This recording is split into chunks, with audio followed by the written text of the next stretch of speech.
en passant par la France. Donc j'ai mis les décès toutes les semaines au Portugal en vert, en Suède en bleu et en rouge en France.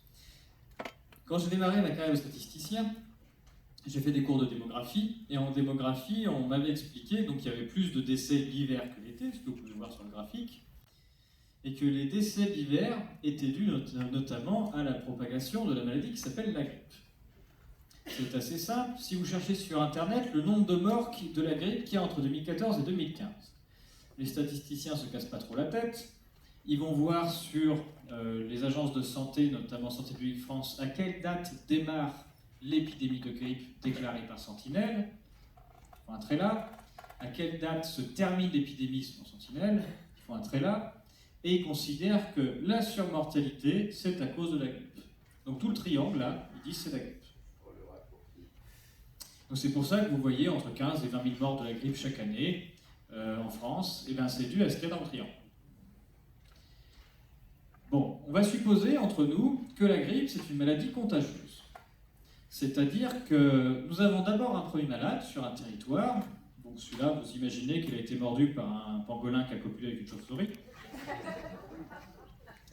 Donc ce premier malade, vous vous attendez à ce qu'il contamine ses proches, un ou ses proches. C'est le principe de contamination. Vous avez un malade, puis deux, puis ensuite tous les deux vont contaminer d'autres personnes, et puis ces nouvelles personnes vont en contaminer d'autres, etc. Le principe de contamination, c'est un principe lent. Au moins au début, parce qu'il va y avoir très peu de personnes qui sont dans ce cas-là. Et au bout d'un moment, parmi les personnes contaminées, il y en a une qui peut aller sur un autre territoire plus loin, en prenant, je sais pas, l'avion, le train, etc.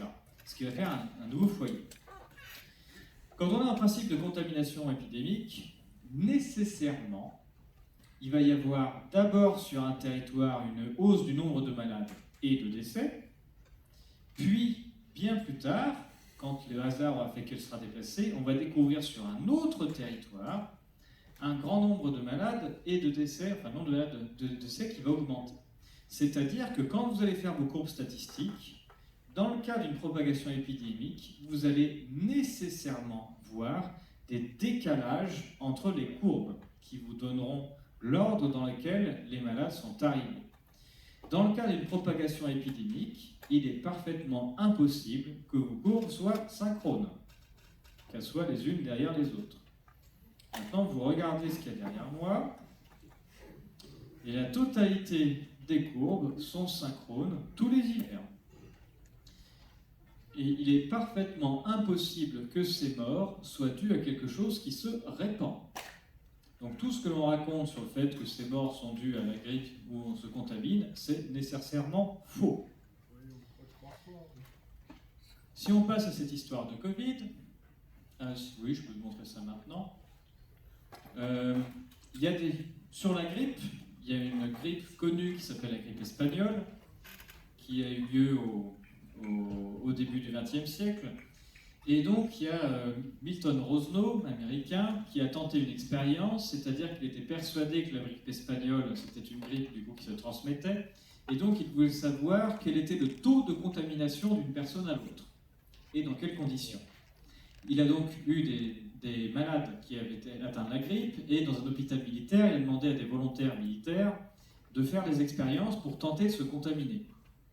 Et donc, au début, il les a fait juste être à proximité des malades, ensuite en leur parlant, en étant de plus en plus proches, ensuite même ça a été en se dénudant un peu, donc en enlevant la chemise pour être à proximité, ensuite il a fait des prélèvements chez les malades de morgue pour essayer pour les faire bouffer aux gens qui étaient en parfaite santé, il a même fait des prélèvements dans les poumons, ensuite il a fait des échanges sanguins entre les deux, et il n'a jamais réussi à rendre malade qui que ce soit à l'aide d'un autre malade.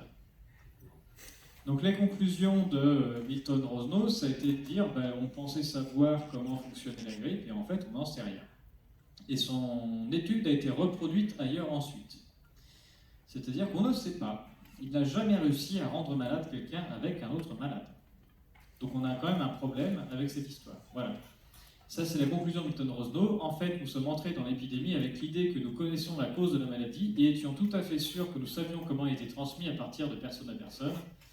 Peut-être, si nous avons appris quelque chose, c'est que nous ne sommes pas tout à fait sûrs de ce que nous savons sur la maladie.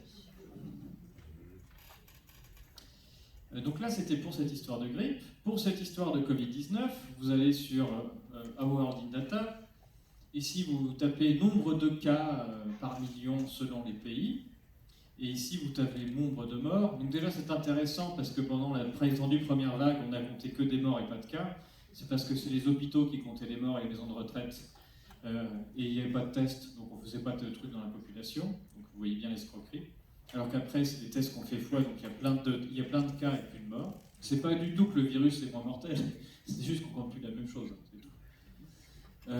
Et donc là, ce qui est intéressant, c'est que si vous regardez la première vague, ou n'importe quelle vague, mais la première est intéressante, c'est-à-dire qu'entre le premier pays, donc il faut regarder les pics pour connaître, les épidémies, les dates des épidémies se mesurent à la date du pic. Si vous regardez la date du pic entre le premier pays qui déclare, donc c'est ici en vert, ici c'est l'Allemagne qui a son pic le premier, et le dernier qui doit être la Norvège ici, il se passe quelque chose comme moins de 2 semaines. Et ce qu'on a montré dans le livre avec Eusèbe Riochet, mathématicien, pardon, je vais finir. On passe des questions après. Oui, d'accord. C'est qu'il est impossible que 2 pays aient moins de 3 semaines de décalage sur des pics en période épidémique. C'est pas possible, vu les échanges qu'il y a. Et donc c'est vrai tout le temps. Et si vous prenez les autres pays du monde, vous voyez que tous les pays sont dans un mouchoir de poche. Donc ce qu'on appelle Covid, c'est juste un comptage où tout le monde a compté en même temps, et ça n'est pas du tout une épidémie d'aucune sorte. Et il n'y a pas de trace. Je n'ai pas réussi à trouver de maladie qui respecte les principes élémentaires de ce que doit avoir une épidémie. Et pour finir, avec un copain ingénieur qui s'appelle Jacques Collin de Verdière, on a téléchargé sur Météo France les données de température qu'il y a en France chaque semaine. Et chaque jour, les données de température sont en rouge. J'ai inversé les courbes, donc plus c'est haut, plus il fait chaud, et plus c'est haut, plus il fait froid, et plus c'est bas, plus il fait chaud. Et j'ai mis les taux de mortalité des personnes de 90 ans en plus en face. Et donc ce qui est intéressant, c'est que ça colle parfaitement. C'est-à-dire que les personnes âgées décèdent en plus grand nombre quand il fait froid, et que la mortalité hivernale s'explique parfaitement par la température qui fait dehors. C'est pas forcément le froid qui tue, quand il fait froid, l'air est aussi plus sec, donc il y a beaucoup de choses qui se passent au niveau de la respiration à cause de ça. Il y a aussi les microparticules du coup qui peuvent rentrer dans nos sinus, dans nos poumons beaucoup plus profondément. Bref, il se passe plein de choses.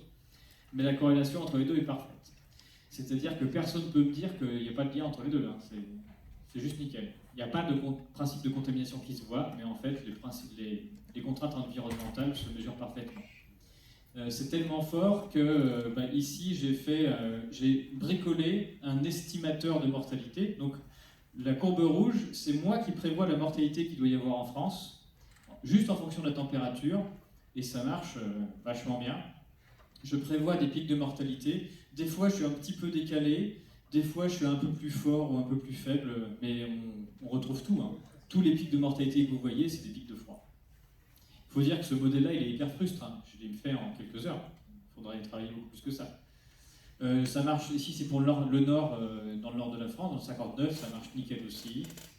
Ici je l'ai fait dans les Bouches-du-Rhône, ça marche nickel. Donc même si je descends en territoire, ça marche aussi. Bref. Donc j'ai pas la moindre trace que les gens se rendent malades les uns les autres en étant malades, mais j'ai des traces nickel qui montrent que les hausses et baisses de mortalité qu'on voit sont parfaitement corrélées autant qu'il fait dehors. Moi, depuis que je sais ça, j'embrasse la totalité des personnes qui sont malades autour de moi et je m'en porte très bien. Donc, vous faites ce que vous voulez de cette information.